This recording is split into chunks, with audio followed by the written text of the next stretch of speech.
ನಮಸ್ಕಾರ ಗೆಳೆಯರೆ, ಇವತ್ತಿನ ದಿನಗಳಲ್ಲಿ ಎಲ್ಲರೂ ವಿಡಿಯೋಸ್ ಮಾಡ್ತಾರೆ.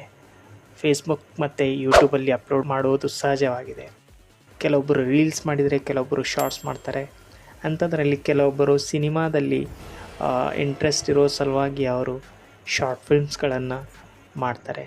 ಸೊ ಶಾರ್ಟ್ ಫಿಲ್ಮ್ ಮೂಲಕ ತಮ್ಮ ಒಂದು ಗುರಿಯೆಡೆಗೆ ಅಂದರೆ ಸಿನಿಮಾದೆಡೆಗೆ ಸಾಗುವ ಒಂದು ಚಿಕ್ಕ ಪ್ರಯತ್ನದ ಹೆಜ್ಜೆ ಇಡ್ತಾರೆ.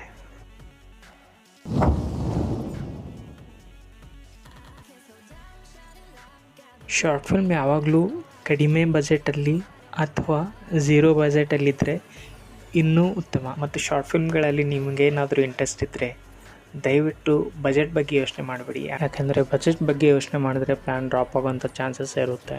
ಅದು ಸಲುವಾಗಿ ಶಾರ್ಟ್ ಫಿಲ್ಮ್ ಸ್ಕ್ರಿಪ್ಟ್ ತುಂಬ ಸಿಂಪಲ್ ಆಗಿರಲಿ. ನಿಮ್ಮ ಸುತ್ತಮುತ್ತಲಿನ ಒಂದು ಕತೆಗಳನ್ನೇ ಹುಡುಕಿ ಸುತ್ತಮುತ್ತಲಿನ ಏರಿಯಾಕ್ಕೆ ಸೂಟ್ ಆಗುವಂಥ ಕತೆಗಳನ್ನೇ ನೋಡಿ. ಸೊ ಇದರಿಂದ ಹಣ ಖರ್ಚು ಮಾಡುವಂಥದ್ದು ತಪ್ಪುತ್ತೆ. ಇಕ್ವಿಪ್ಮೆಂಟ್ ಬಗ್ಗೆ ಜಾಸ್ತಿ ಯೋಚನೆ ಮಾಡಬೇಡಿ. ನಮ್ಮ ಹತ್ರ ಏನಿದೆ ಅದರಲ್ಲೇ ಸ್ಟಾರ್ಟ್ ಮಾಡೋಣ.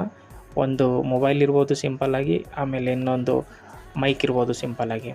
ಸೊ ಇದರಲ್ಲಿ ನಾವು ಸ್ಟಾರ್ಟ್ ಮಾಡ್ಬೋದು. ನಾವು ಡ್ರೋನು, ಕ್ಯಾಮರಾ, ಲೈಟಿಂಗ್ಸ್ ಅಂತ ಅನ್ಕೊಂಡು ಹೋದರೆ ಬಜೆಟ್ ತುಂಬ ಆಗುತ್ತೆ. ಆ ಬಜೆಟ್ ಭರಿಸುವಂಥ ಶಕ್ತಿ ಮಾತ್ರ ಇರಲ್ಲ. ಕಡಿಮೆ ದುಡ್ಡಿದೆ ಆದರೂ ನಾವು ಇಕ್ವಿಪ್ಮೆಂಟ್ ಬಗ್ಗೆ ಯೋಚನೆ ಮಾಡುವಂಥ ಪ್ಲ್ಯಾನ್ ಏನಾದರೂ ಇದ್ದರೆ ಆ ಪ್ಲ್ಯಾನ್ ಡ್ರಾಪ್ ಮಾಡಿ. ಯಾಕೆಂದರೆ ನೀವು ನಿಮ್ಮ ಮೊದಲ ಶಾರ್ಟ್ ಫಿಲ್ಮನ್ನು ಕಂಪ್ಲೀಟ್ ಮಾಡಬೇಕಂದ್ರೆ ನಿಮ್ಮ ಹತ್ರ ಇಕ್ವಿಪ್ಮೆಂಟ್ ಇರಲಿ ಬಿಡಲಿ, ನೀವು ನಿಮ್ಮ ಫೋನಿಂದಾನೇ ಎಲ್ಲ ವರ್ಕನ್ನು ಕಂಪ್ಲೀಟ್ ಮಾಡ್ಕೋಬೋದು. ಸೊ ಜಸ್ಟ್ ನಿಮಗೆ ಆ ಒಂದು ಐಡಿಯಾಸ್ ಗೊತ್ತಿರಬೇಕು. ಇನ್ನು ಪಾತ್ರಗಳಿಗೆ ನಿಮ್ಮ ಫ್ರೆಂಡ್ಸ್ಗಳನ್ನೇ ಕ್ಯಾಸ್ಟಿಂಗ್ ಮಾಡ್ಕೊಳ್ಳಿ. ಆಮೇಲೆ ಎಡಿಟ್ ಮಾಡೋ ಸಲುವಾಗಿ ತುಂಬ ಕಾಸ್ಟ್ಲಿ ಸಾಫ್ಟ್ವೇರ್ಸ್ ಯೂಸ್ ಮಾಡಬೇಡಿ.